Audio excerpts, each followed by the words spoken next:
The December wind cut through my thin coat as I hurried toward the gleaming glass tower of Morrison & Associates marketing agency in downtown Chicago.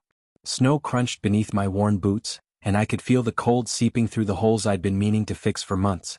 The holiday lights strung along Michigan Avenue cast a warm glow on the bustling sidewalks, but I barely noticed them anymore. After 18 months of working at this company, I'd learned to keep my head down and my expectations even lower. My name is Jordan Martinez and I'm what you might call the office ghost. I handle data analysis and client reports from a cramped cubicle on the third floor, surrounded by stacks of papers and empty coffee cups. While my colleagues network over expensive lunches and present their ideas in glass conference rooms, I spend my days buried in spreadsheets, making sure their brilliant campaigns actually work with real numbers. Martinez, where's the Peterson account analysis? Victoria Sterling's sharp voice cut through the morning chatter as I hung up my coat. My manager stood beside my desk, her perfectly manicured nails tapping impatiently against her designer planner. Victoria had climbed the corporate ladder with ruthless efficiency, and she never let anyone forget it. Her blonde hair was pulled back in a severe bun, and her gray pantsuit probably cost more than I made in 3 months. I sent it to your inbox last night at 11:30, I replied, settling into my chair and powering up my computer. The familiar hum of the old machine filled the awkward silence. Victoria's lips curved into what she probably thought was a smile. Right. Well, make sure the Henderson projections are ready by noon. The partners want to review them before the client call. I nodded, already pulling up the files I'd been working on since dawn. This was our routine, a careful dance where Victoria took credit for my work while treating me like an inconvenient necessity. The Henderson account was worth $2 million to the agency, and my analysis had identified 3 key market opportunities that could double their revenue. But when Victoria presented it to the partners, my name would never be mentioned. The morning flew by in a blur of phone calls and urgent requests. I barely had time to grab a stale bagel from the break room before diving into the quarterly reports that everyone needed yesterday. Around me, the office buzzed with holiday excitement. Conversations about vacation plans and year-end bonuses floated over cubicle walls, but nobody included me in those discussions. "Jordan, you coming to lunch?" called out Ben Walsh from the cubicle next to mine. Ben was one of the few people who actually acknowledged my existence, probably because we'd started on the same day and shared the bond of being perpetually overworked and underpaid. His curly red hair was even more disheveled than usual, and his tie hung loose around his neck. "Can't," I said, gesturing to the mountain of papers on my desk. "Victoria needs these projections formatted and cross-referenced with the industry benchmarks." Ben shook his head sympathetically. "That woman treats you like her personal spreadsheet monkey. You know that analysis you did for the Peterson account? I heard her pitching it to the partners like it was her own brilliant insight." My stomach tightened, but I wasn't surprised. This was just how things worked at Morrison & Associates. The people at the bottom did the work and the people at the top took the glory. I'd learned to swallow my pride and focus on keeping my job. In a city like Chicago with rent prices climbing every month, I couldn't afford to make waves. The afternoon brought a new crisis when the Morrison Group's biggest client, a luxury car manufacturer, called an emergency meeting. Their holiday campaign wasn't performing as expected, and they were threatening to pull their account unless we could provide immediate solutions. The conference room filled with anxious executives, all looking to someone else to provide answers. I watched through the glass walls as Victoria stood at the head of the polished table, her voice confident and commanding. She was presenting my market segmentation analysis, the one I'd stayed up until 3 a.m. perfecting. Every chart, every recommendation, every strategic insight came from hours of my research and analysis. But from where I sat at my desk, forgotten and invisible, it might as well have been happening on another planet. "The data clearly shows that our target demographic responds better to authenticity narratives," Victoria was saying, clicking through slides I'd designed. "We need to pivot from luxury lifestyle messaging to heritage and craftsmanship stories." The client nodded approvingly, and I could see the relief on the faces of the Morrison & Associates partners. Another crisis averted, another client saved, all thanks to work that would never be attributed to me. As evening approached, the office began to empty. Colleagues gathered their things and made plans for after-work drinks, their laughter echoing through the halls. I remained at my desk, putting the finishing touches on next week's client presentations. The cleaning crew had already started their rounds, emptying trash cans and vacuuming between the cubicles. "Still here, Jordan?" asked Maria Santos, one of the night cleaners. She was a kind woman in her 50s who always took time to chat with me in broken English mixed with Spanish. Her warm smile was often the highlight of my day. "Just finishing up," I replied, saving my work and finally allowing myself to lean back in my chair. "You work too hard, Mijo," she said, shaking her head. "When I was your age in Guatemala we worked hard too, but we also knew when to rest. You need to find balance." I smiled at her motherly concern. "I know, Maria. Thanks for looking out for me." As I packed up my things and prepared to face another cold walk to the subway, I had no idea that everything was about to change. The holiday gala was just 3 days away, and with it would come the moment that would redefine my entire relationship with this company and everyone in it. The elevator doors closed behind me with a soft ding, carrying me down from the 32nd floor toward street level. Through the glass walls, I could see the twinkling lights of Chicago's skyline, each window representing someone else's life, someone else's dreams. I pressed my forehead against the cool metal of the elevator wall and wondered if I'd ever be more than just another face in the crowd, another name on the payroll that nobody bothered to remember. But sometimes the universe has plans that we can't see coming. The morning of the holiday gala arrived with a fierce snowstorm that blanketed Chicago in pristine white. I stood at my apartment window watching the flakes dance past the streetlights, wondering if I should even bother showing up to the office party. The invitation had been company-wide, but I knew it was really meant for the important people, the ones who made deals and shook hands and decided the fate of million-dollar accounts. My apartment was a tiny studio on the south side, with thin walls and a radiator that clanked all night. But it was mine, and after growing up in foster care, having a place that belonged to me felt like a victory, even if it wasn't much to look at. The kitchen was barely large enough for one person, and my bed doubled as my couch, but I'd made it work for the past 2 years. I pulled my only suit from the closet, a navy blue number I'd bought at a discount store when I first got hired. It was getting a little worn at the edges, but with a fresh shirt and tie, it would have to do. The gala was being held at the Palmer House Hilton, one of Chicago's most prestigious hotels, and I knew I'd be surrounded by colleagues in designer clothes and expensive jewelry. The phone buzzed on my nightstand. A text from Ben: "You better be coming tonight. Someone needs to keep me company while everyone else networks their way to promotions." I smiled and typed back, "Wouldn't miss it. Save me a spot by the appetizer table." The truth was I almost had missed it. Victoria had loaded me with last-minute projects all week, including a comprehensive market analysis for a new client pitch that wasn't even scheduled until January. She delivered the assignment with her usual condescending smile, making it clear that my weekend would be spent working while everyone else prepared for the party. "This is priority 1, Martinez," she'd said, dropping a thick folder on my desk. "I need detailed demographic breakdowns, competitor analysis, and projected ROI calculations. The partners want to see it first thing Monday morning." I'd spent Friday night and most of Saturday hunched over my laptop, diving deep into market research and consumer behavior data. The work was actually fascinating once I got into it, revealing patterns and opportunities that weren't immediately obvious. I'd uncovered a potential new target demographic that could increase the client's market share by 25%, but I knew Victoria would present it as her own strategic insight. By Sunday afternoon, I'd finished the analysis and sent it to Victoria's inbox. I was exhausted but satisfied with the quality of the work. As I showered and got dressed for the gala, I allowed myself a moment of hope. Maybe tonight would be different.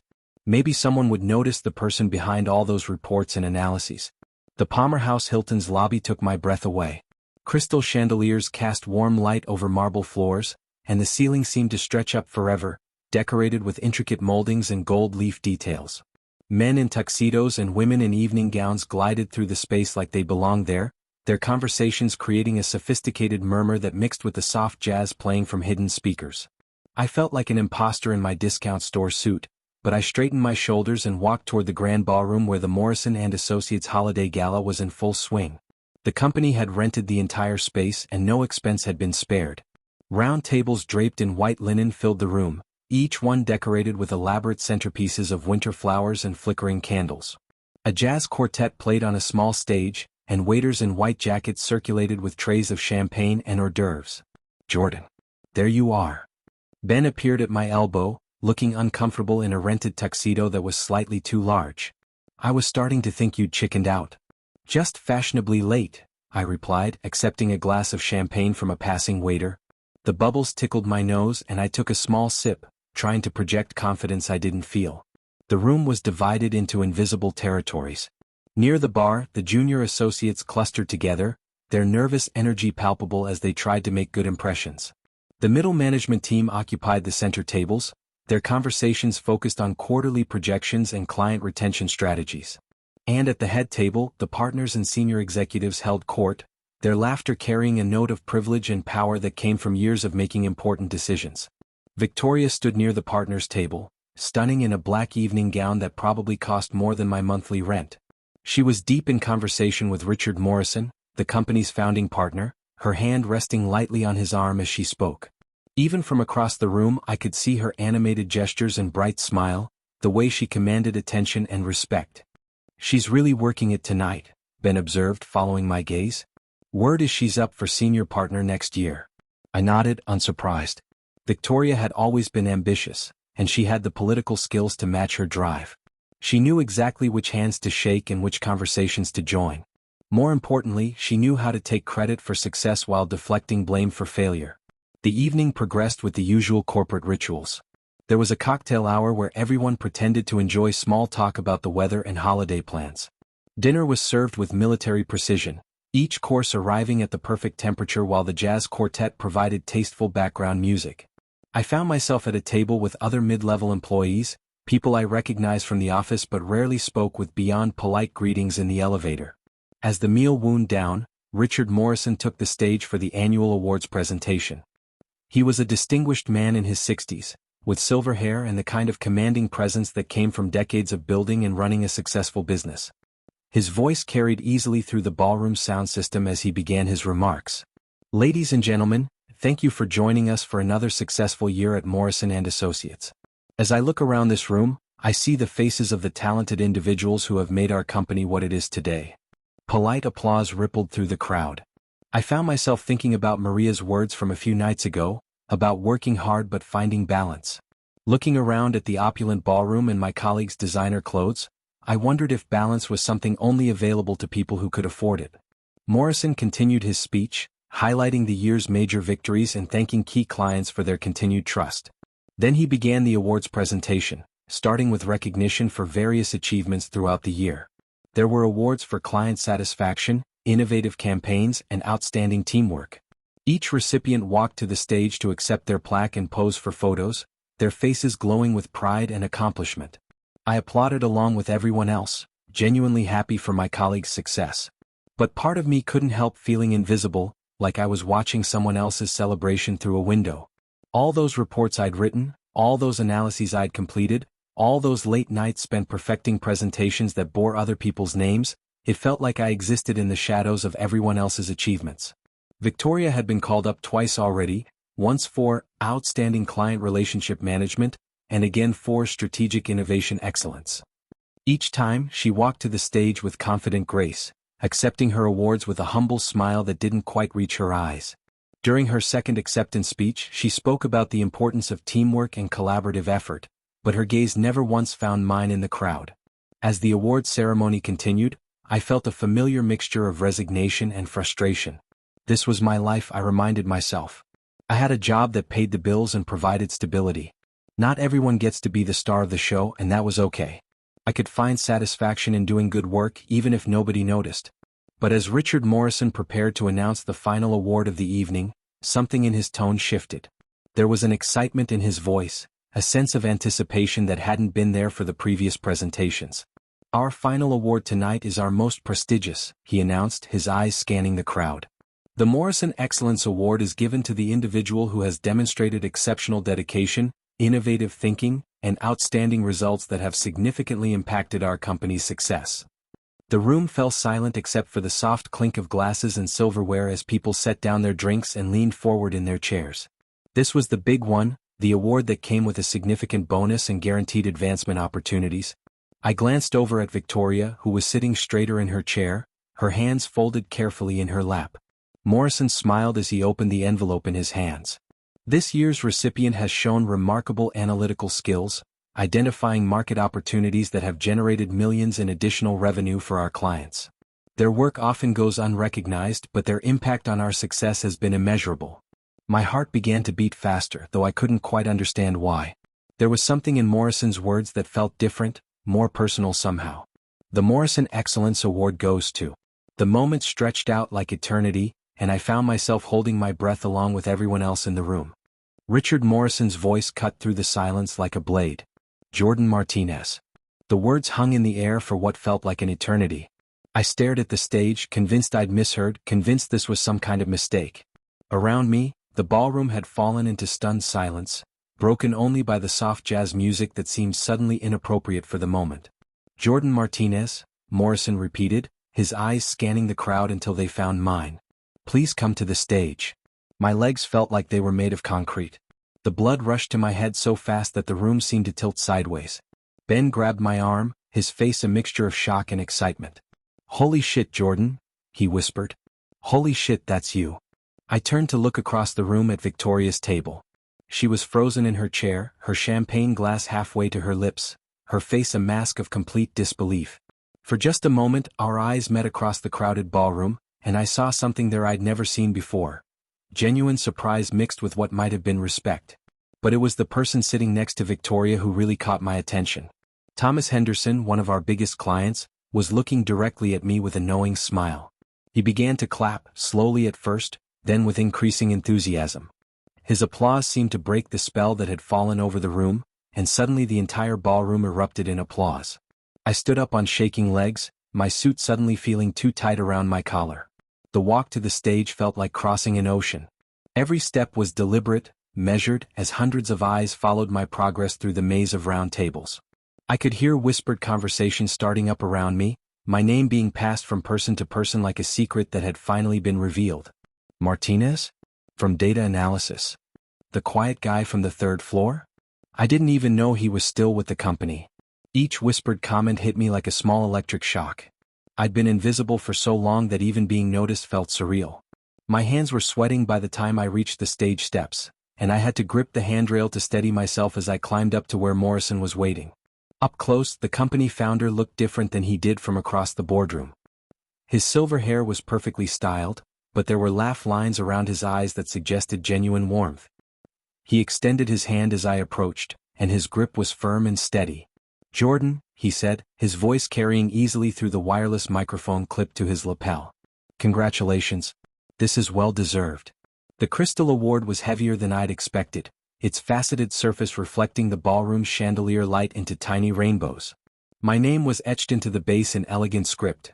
Jordan Martinez Morrison Excellence Award, Outstanding Analytical Excellence and Strategic Innovation. Morrison gestured for me to step up to the podium microphone. The ballroom fell quiet again, 300 faces turned toward me expectantly. I'd never spoken in front of more than 5 people at once, and the thought of addressing the entire company made my mouth go dry. I started then stopped, clearing my throat. I honestly don't know what to say. This is completely unexpected. A few chuckles rippled through the crowd and I felt some of the tension leave my shoulders. These were my colleagues, people I'd worked alongside for 18 months, even if most of them had never really seen me before tonight. For the past year and a half, I've had the privilege of working behind the scenes, analyzing data and identifying market opportunities for our clients. It's not glamorous work, and it usually happens in the quiet hours when most people have gone home. But it's work I believe in because I've seen how the right insight at the right time can transform a business. I paused, looking out at the sea of faces. In the front row, I could see Victoria, her expression unreadable. Behind her, Ben was grinning like he'd won the lottery himself. And scattered throughout the crowd were the faces of colleagues I'd never spoken to but who were looking at me with something I'd never seen directed my way before. Interest. The Henderson account analysis that helped identify their new target demographic. The Peterson campaign optimization that increased their conversion rates by 40%.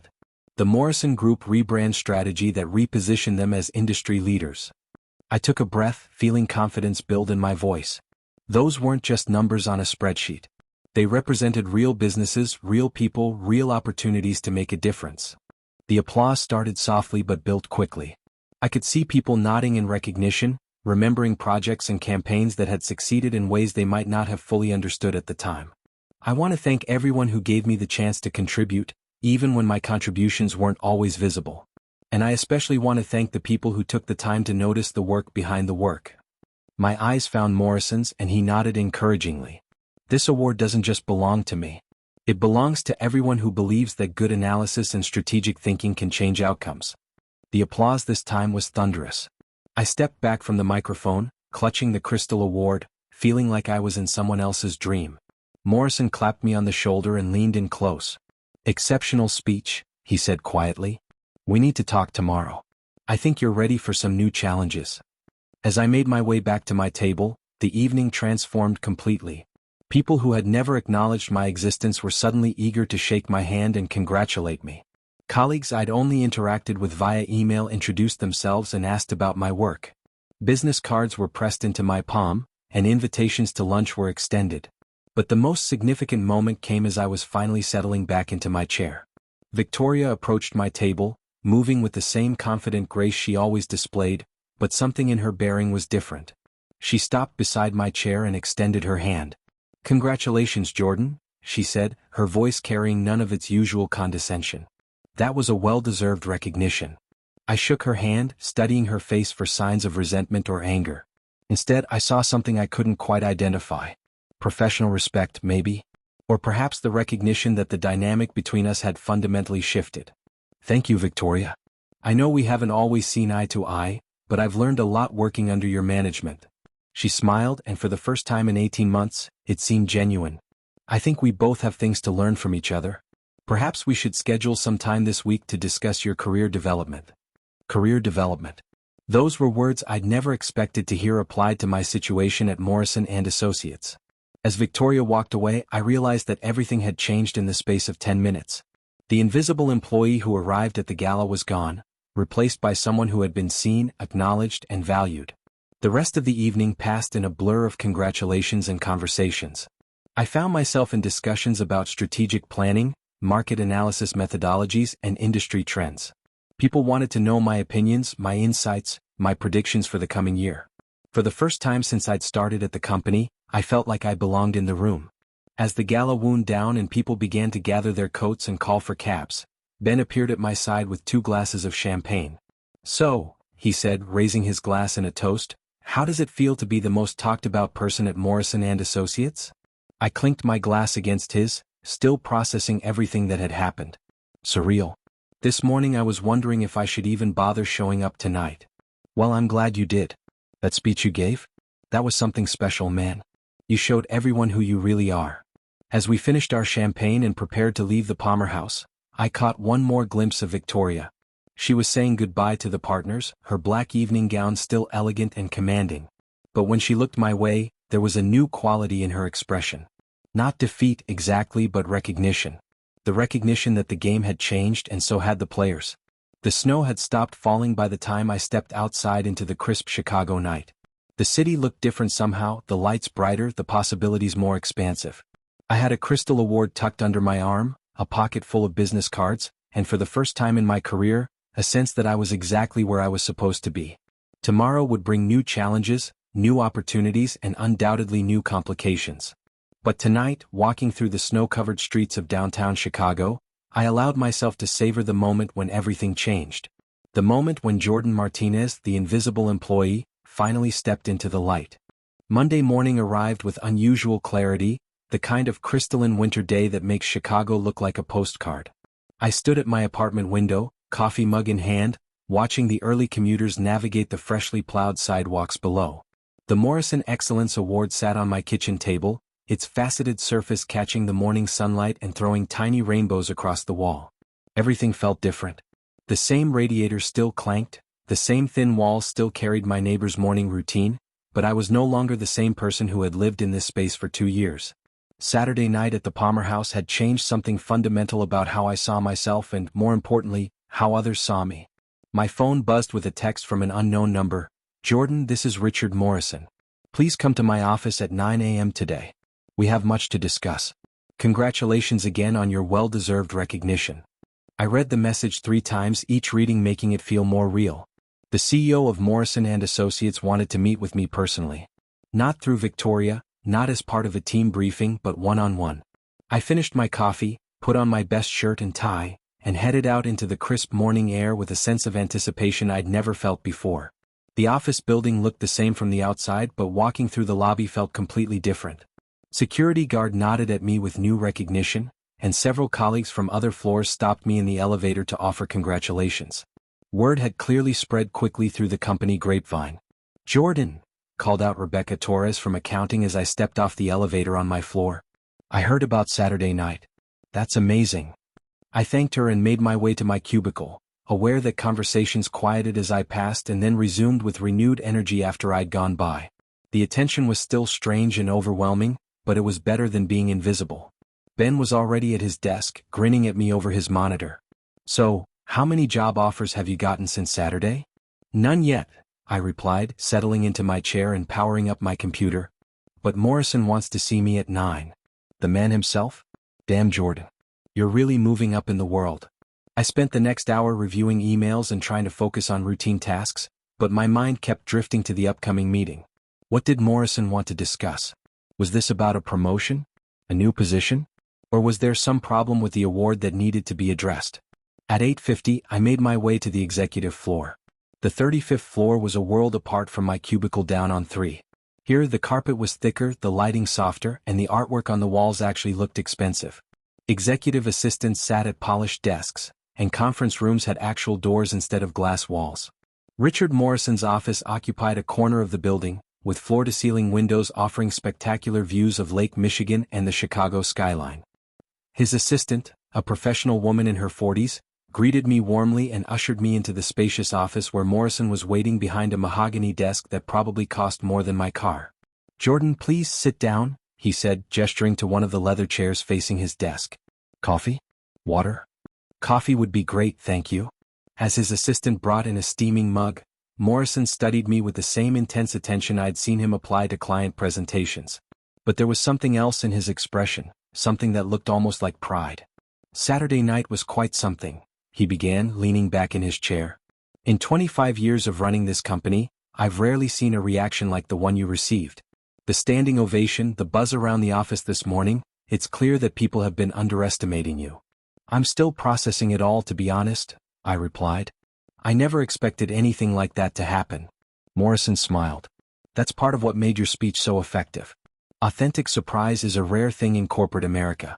But let me ask you something, Jordan. How long have you known that your work wasn't being properly attributed?" The question caught me off guard with its directness.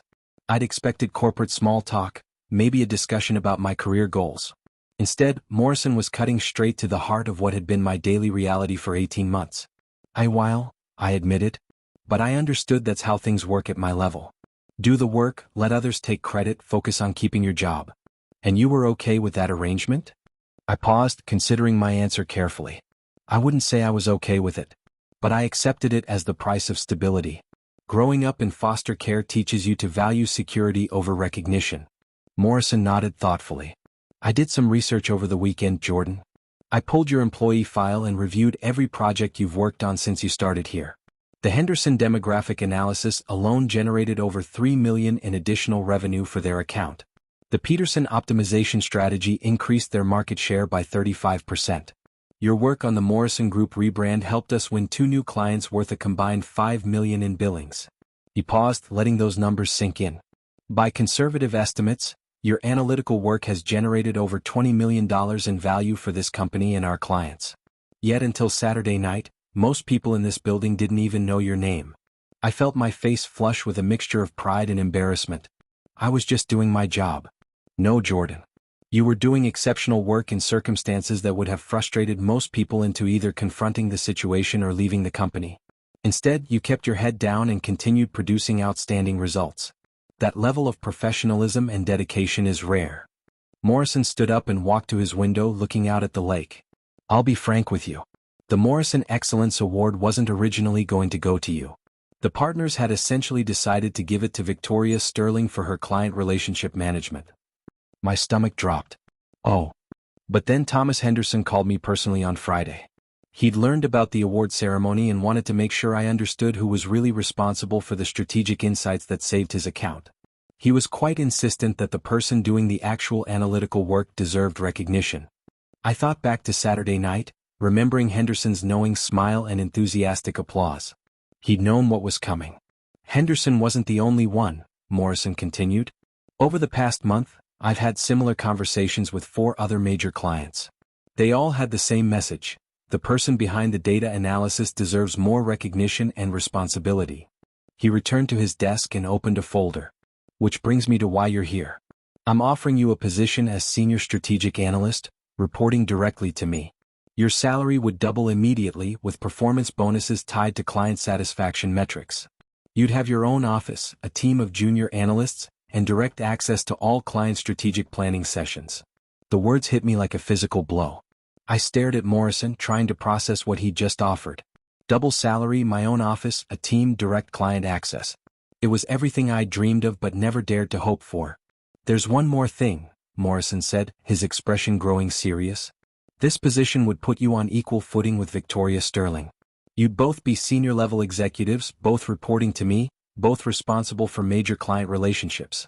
I need to know that you can handle that dynamic. I thought about Victoria's congratulations on Saturday night, the genuine respect I'd seen in her eyes. Our relationship would definitely be complicated, but maybe that was exactly what both of us needed. I can handle it, I said, surprised by the confidence in my own voice. Victoria is a talented manager and strategist. I think we could accomplish a lot working as colleagues instead of supervisor and subordinate. Morrison smiled and extended his hand across the desk. Welcome to the senior team, Jordan.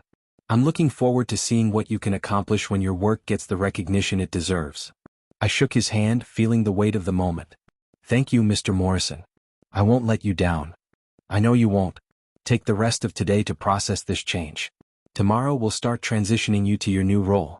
Your office is being prepared on this floor, and we'll announce your promotion company-wide by the end of the week.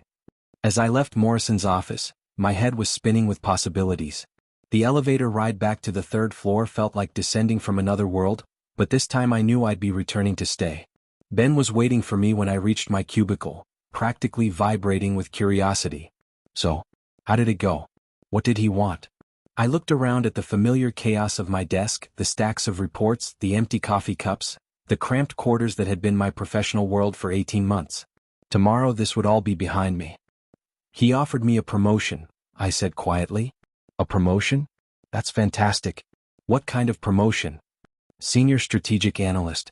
My own office. My own team. Double salary. Ben's jaw dropped. Holy shit, Jordan. You went from invisible to executive in one weekend. I started packing up my personal belongings, the few items that had made this cubicle feel like mine. A photo of the Chicago skyline, a small succulent plant, a coffee mug with a quote about persistence. Not much to show for 18 months of work, but each item represented a part of my journey to this moment. Ben, I said, holding up a business card I'd received on Saturday night, how would you like to be my first hire as a senior analyst? His face lit up with disbelief and excitement. Are you serious? Dead serious. I'm going to need someone I trust, someone who understands how things really work around here. Interested? Hell yes. As I carried my box of belongings to the elevator, Victoria appeared beside me. She looked different in the morning light, less intimidating somehow, more like a colleague than a superior. Congratulations on your promotion, she said. I heard the news from Morrison's assistant. Senior strategic analyst is a significant position. Thank you. I hope we can work well together as equals. Victoria smiled, and again it seemed genuine. I think we can. You have insights I could learn from, and I have client relationship skills that might be useful to you. Perhaps we could start fresh. The elevator doors opened and we stepped in together. As we rose toward the executive floor where my new office was waiting, I thought about the journey that had brought me here. From invisible to award winner to senior executive in 4 days. It felt impossible, but it was happening. Victoria, I said as we reached the 35th floor, would you be interested in lunch this week? I'd like to discuss some ideas for better integrating analytical insights with client relationship management. I'd like that very much, she replied. The elevator doors opened onto my new world. Thick carpets, professional artwork, offices with doors and windows and views of the city. My nameplate was already being installed on the door of a corner office. Jordan Martinez, Senior Strategic Analyst. I walked into my new office, setting my box of belongings on the massive oak desk. The space was 3 times larger than my cubicle, with a view of Grant Park and the lake beyond. 2 guest chairs faced the desk, and a small conference table occupied one corner. It was professional, sophisticated, and completely overwhelming. My phone buzzed with a text from an unknown number. Saw the news about your promotion in the company newsletter. Well deserved. Would love to take you to lunch to discuss some opportunities. Thomas Henderson. I stared at the message, still adjusting to the reality that major clients now had my personal contact information and wanted to meet with me directly. 6 months ago, I would have been thrilled just to sit in on a client call.